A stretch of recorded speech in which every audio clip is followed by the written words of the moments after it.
gouvernement du Sénégal, à travers le seul référentiel des politiques publiques impulsé par le chef de l'État, a pour ambition de favoriser une croissance économique à fort impact sur le développement humain.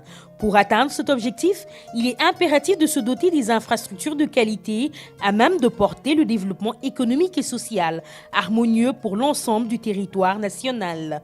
Avec l'appui des partenaires techniques et financiers, l'État du Sénégal a obtenu un financement de la Banque mondiale, IDA, pour un montant de 55 millions de dollars américains en vue de financer le projet d'appui au transport et à la mobilité urbaine Patmur.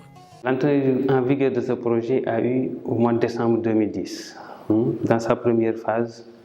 Et ce projet initial clôture ce 31 décembre 2017. Les jeunes impactés par le projet, à 80% qui est sur la partie infrastructure routière, c'est la zone de la Grande Niayes. Un projet qui consistait à la réhabilitation et à la mise à niveau des routes interurbaines et rurales situées dans des régions avec un fort potentiel. C'est dans ce cadre que la réhabilitation du tronçon de la route nationale numéro 1 entre Rufisque et Bargny a été retenue. Nous avons réussi à réaliser une route en 2 fois 2 voies et 2 fois 1 voie sur un linéaire de 1,7 km, y compris des constructions de caniveaux pour l'assainissement routier. Nous avons eu à faire aussi une signalisation et des équipements, donc notamment l'éclairage solaire. Avec la réalisation de ce projet d'appui au transport et à la mobilité urbaine, réhabiliter les routes va rassurer un niveau de service compatible au volume de trafic. Les zones de culture maraîchère ne seront pas en reste. Des infrastructures fortement appréciées dans ces localités impactées, le calvaire vécu jusque-là, un vieux souvenir et la qualité bientôt rendez-vous. Le projet de Patmur a permis de faire un maillage entre différentes localités en améliorant le transport et les marchés de population. Une démarche inclusive avec tous les acteurs concernés ont permis une réelle appropriation de ces infrastructures par les populations bénéficiaires. Amna jumaay ci biir jàkka ji da ngay julli amna toilette boo bëggee dem toilette da ngay dem toilette amna ndox robinet yépp la am waaw lampe amna fi garage ku ne sa garage foo duggee boo bëggee dem garage da ngay dem garage.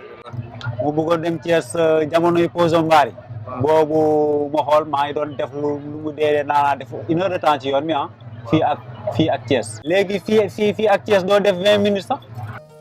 Et au-delà de ces missions classiques de réalisation d'infrastructures, d'ouvrages collectifs, le Patmur a ainsi engendré des activités génératrices de revenus, des emplois ainsi créés. Nous avons gagné plus de 42 millions à cause de l'infrastructure que le Patmur a créée pour la commune.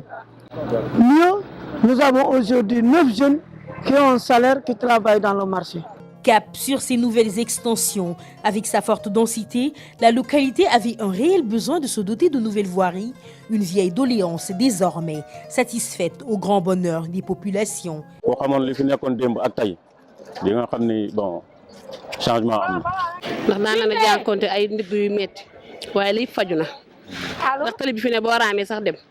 Dans ces différentes phases, au-delà des voiries et ouvrages, l'appui au développement et à la gestion n'est pas aussi en rade. C'est dans ce cadre que la direction des routes, le fonds d'entretien routier et le CETUD ont bénéficié de financement dans le cadre du Patmur. Dans le cadre du Patmur, il y a des études organisationnelles que la direction des routes a menées et qui portent sur la restructuration de la direction des routes ainsi que la restructuration et l'érection du CEREC en laboratoire national de référence. Nous avons fait participer nos agents également à des séances de formation pour le renforcement des capacités. Et puis nous avons reçu des équipements, donc notamment un véhicule, du mobilier de bureau, des matériels informatiques et des logiciels. Pour le développement du transport collectif urbain qui est géré par le CETUD et qui comprenait entre autres des appuis pour l'AFTU, MECTRANS, tous ces petits organismes qui s'occupent du volet transport urbain au niveau de Dakar. En plus de ces localités, Rufisque Bayar, Noto Guijama, le lot 3 concernant Djogolompoul a été visé.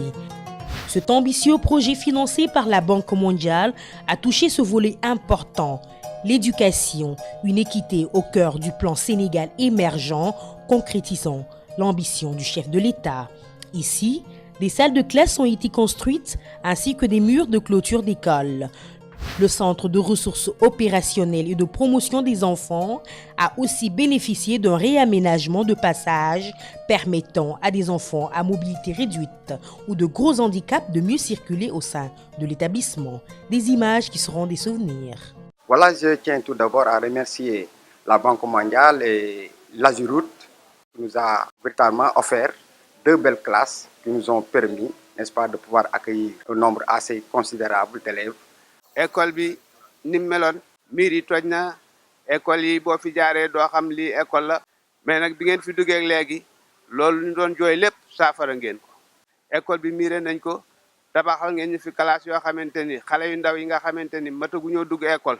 bi ñëwee di liggéey si nag dañ daa jaaxle amuñu fi ñu teg suñuy doom moom tamit mu dimbali ñu dem jooytu waa Banque mondiale ñu dimbali ñu ñëw andil ñu fi jardin d'enfants léegi suñu doom yi nekk ci heure bu ñu xëyee dem di fa liggéey suñu xel dal si ñaanal waa Banque mondiale ak Azuroute di leen remercier. Financé à hauteur de 55 millions de dollars américains par la Banque mondiale, le projet d'appui au transport et à la mobilité urbaine pour cette première phase qui a duré 7 ans a été une satisfaction au grand bonheur des populations. Ce vaste programme d'envergure traduit ainsi la volonté du chef de l'État, son Excellence Monsieur Macky Sall, de faire du Sénégal un pays émergent d'ici l'horizon 2035.